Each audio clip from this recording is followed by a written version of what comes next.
चालाक किसान और उसके बेटे की कहानी। एक छोटे से गांव में एक चालाक किसान व्यक्ति अपने बेटे के साथ खुशी खुशी रहता था। किसान का नाम था रामू और उसका बेटा सूरज था। रामू खेती बाड़ी में माहिर था और उसकी मेहनत की वजह से उसकी फसलें हमेशा अच्छी होती थी। सूरज, जो अभी जवान था, अपने माता पिता की मदद करता था और खेती के काम में माहिर हो गया था। एक दिन रामू और सूरज खेत में काम कर रहे थे। सूरज ने एक विचार साझा किया, पिताजी, क्यों ना हम एक नई फसल उगाने का प्रयास करें। इससे हमारे पास अधिक फसल होगी और हम ज्यादा लाभ कमा सकते हैं। रामू ने मुस्कुराते हुए कहा, सूरज, तुमसे अच्छा विचार किसी का नहीं हो सकता, लेकिन हमें नई फसल की सही जानकारी और देखभाल की आवश्यकता होगी। वे दोनों नए प्रयोग के लिए तैयार हो गए और नई फसल की तैयारी में जुट गए।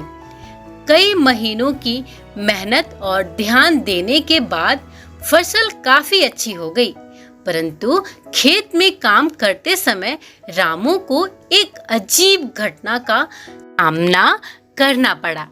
एक दिन उसने देखा कि खेत में घुसने वाले कुछ जंगली जानवर उनकी फसल को नुकसान पहुंचा रहे थे।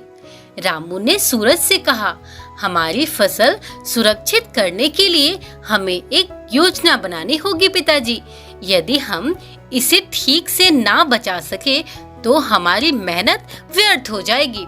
सूरज ने प्रस्ताव दिया, हम एक पुतला बनाएंगे और खेत की सुरक्षा के लिए एक पहरेदार भी लगाएंगे। उन्हें अपने विचार पर पूरा विश्वास था और उन्होंने जल्द से एक पुतला और एक पहरेदार की व्यवस्था की थी। दिन रात मेहनत करके फसल की रक्षा की थी और अंत में उनकी फसल सुरक्षित रह गई। फसल की कटाई के समय वे बहुत खुश हुए और उनकी मेहनत का फल मीठा रहा। गांव वालों ने भी उनकी सफलता की सराहना की और उनकी मेहनत की प्रशंसा की। रामू और सूरज की मेहनत और सूझबूझ ने दिखाया कि कठिनाइयों का सामना करने और नई चुनौतियों को अपनाने से सफलता प्राप्त की जा सकती है। इस अनुभव ने रामू और सूरज को यह सिखाया कि सच्ची सफलता केवल मेहनत और धैर्य से ही मिलती है। आप मुझे कमेंट में बताइए कि अगली कहानी आप कौन से सुनना चाहेंगे।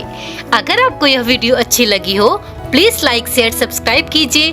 अगर आप मेरे चैनल पे नए हैं तो चैनल को सब्सक्राइब करें और बेल आइकन को प्रेस कर दें ताकि मेरे आने वाले हर एक वीडियो की नोटिफिकेशन आपको मिलती रहे।